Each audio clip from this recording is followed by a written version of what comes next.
की हाल सोने हो। इस उम्मीद के साथ कि आप सब खैर खैरियत से होंगे। आज का ब्लॉग करते जी शुरू।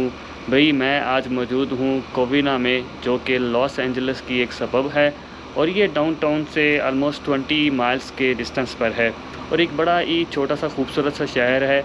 इसकी रोड के साइड्स पर आप देखें बड़े ही खूबसूरत से लाइन ट्रीज़ होते हैं और यहाँ पे जो माउंटेन्स हैं उसको सैन गैब्रियल माउंटेन्स कहते हैं। तो आज हम वो भी थोड़ा सा एक्सप्लोर करेंगे और ये जानेंगे कि यहाँ पे कौन कौन सी कम्युनिटीज़ रहती हैं और यहाँ पर एक्सप्लोर करने के लिए क्या क्या है।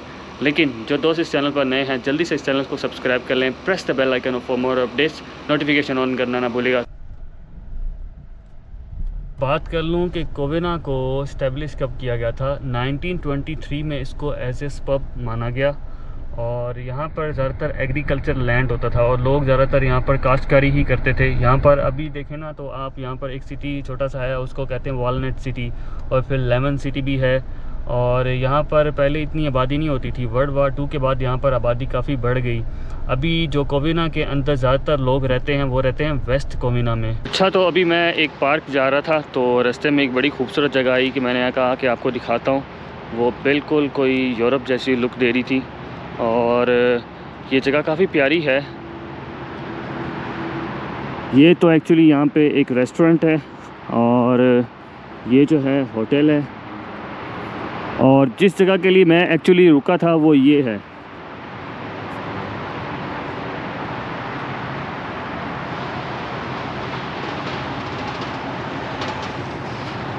ये एक्चुअली यहाँ पे ऑफिसेज़ हैं रियल एस्टेट वालों के और बड़े खूबसूरत इन्होंने बनाए हुए हैं। ये बिल्डिंग बिल्कुल ऐसे जैसे यूरोप का लुक देती है। तो अभी मैं जाने लगा हूँ पार्क। अब मैं पहुँच गया हूँ यहाँ पे पार्क पर। तो पहले चल के मैं थोड़ा सा आपको यहाँ पे ना पार्क का व्यू दिखाता हूँ।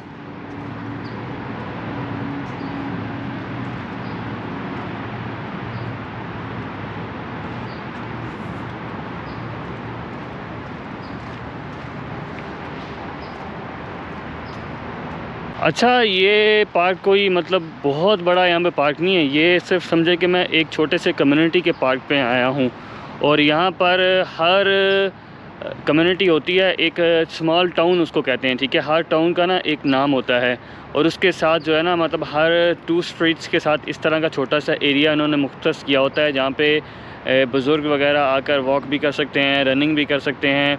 इसके अलावा फिर बच्चे भी यहाँ पर खेल सकते हैं, तो उनके लिए भी ना उन्होंने बनाई हुई होती है। और जो बड़े पब्लिक पार्क हैं वो अलग होते हैं। मतलब ये मैं आपको दिखा रहा हूँ सिंपल 2 स्ट्रीट्स के साथ जो एक छोटा सा एरिया इन्होंने मुख्तस किया होता है। मतलब एक तो इनके घर देखें इतने कुशादा और इतने लेविश, और साथ साथ फिर फुटपाथ भी होती है रोड के, वहाँ पे भी आप वॉक कर सकते हैं। बहुत सारे लोग जो है सुबह सुबह वहाँ रनिंग भी कर रहे होते हैं। लेकिन इसके साथ साथ फिर एक्स्ट्रा फैसिलिटी भी दी गई है पार्क की, जो कि बहुत ही मैं कहता हूँ कि अच्छी है। चलें, यहाँ पर आके आप पीसफुली बैठ सकते हैं, गॉसिप्स कर सकते हैं और इसके अलावा अगर चाहें तो शाम की टी भी एंजॉय कर सकते हैं। अच्छा, कोविना में अब बात कर लेते हैं कि यहाँ पे कौन कौन से लोग रहते हैं। यहाँ पे ज़्यादातर पॉपुलेशन जो है वो लातिनों की है, फिलिपिनो है, एशियंस हैं और इसके अलावा चाइनीज़ भी हैं। चाइनीज़ का यहाँ पे ज़्यादा होने की वजह ये है कि यहाँ पर इसी के साथ ही है सिटी ऑफ इंडस्ट्रीज़। वहाँ पर काफ़ी बड़ी बड़ी कंपनीज़ हैं और इसके अलावा वेयर हाउसेज़ हैं और जिस कंपनी में मैं काम करता हूँ और उनका यहाँ पे प्रोजेक्ट है, तो मैं भी यहीं पे जो है ना सिटीज़ ऑफ इंडस्ट्रीज़ पे जाता हूँ काम करने के लिए। और यहाँ पे अब बात कर लेते हैं इसका जो एनवायरनमेंट है। भाई यहाँ का जो मौसम है ना वो मुझे बड़ा अजीब सा लगता है कि यहाँ पे समर में तो बारिश होती ही नहीं है, मतलब मॉइस्चर है ही बहुत ही कम।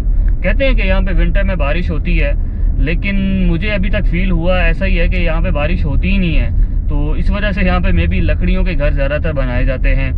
लेकिन खैर विंटर आने वाली है तो उसको देख लेंगे। और टेम्परेचर की बात करूं तो यहाँ पे दिन में जो मौसम होता है वो आपको ना हल्की हल्की गर्मी महसूस होती है, मतलब तपश फील होती है। लेकिन रात के टाइम ऐसा फील होता है कि यहाँ पे जैसे विंटर है, मतलब आपको फ़ैन की भी ज़रूरत नहीं है, इतना अच्छा रात को मौसम यहाँ पर हो जाता है।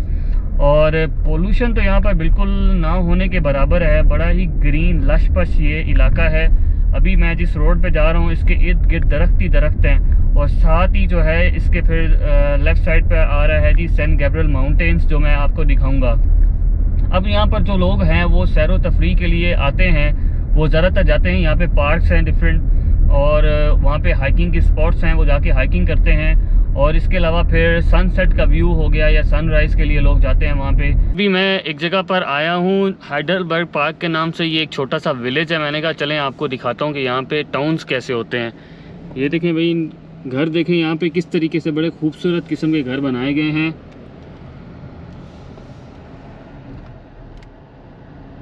पहाड़ों पे घरों को देख के ऐसा लगता है कि यहाँ के लोग कोई बड़ी आइसोलेटेड ज़िंदगी गुजार रहे होंगे। ऐसा बिल्कुल भी नहीं है भाई। इनके घरों में हर किस्म की फैसिलिटीज़ होती है, 24 hour electricity, gas, fresh water, साफ़ सुथरा पीने का पानी।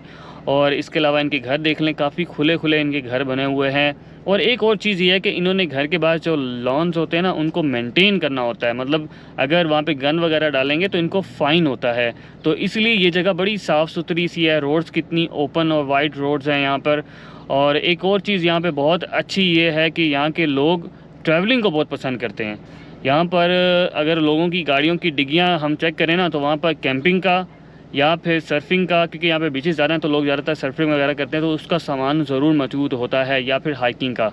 और इसके अलावा यहाँ पे घरों के बाहर अक्सर हम देखते हैं कि यहाँ पे कैरावेन्स वगैरह, आरवीज़ हैं, जहाँ पर मतलब इट्स लाइक अ कार, जिसके बैक पर रूम होता है, वहाँ पर आप सो वगैरह सकते हैं। तो इसका मतलब ये है कि आप कोई रिमोट एरिया में चले जाते हैं, जैसा कि कोई हो गया, मतलब यहाँ पे एक है नेशनल पार्क वगैरह है, वहाँ चले जाओ तो फिर वहाँ पर नेटवर्क वगैरह बिल्कुल भी नहीं होता। होटल्स वगैरह बहुत एक्सपेंसिव होते हैं, तो लोग फिर अपनी आरवीज़ या कैरावेन्स वगैरह ले जाते हैं वहाँ पर ना।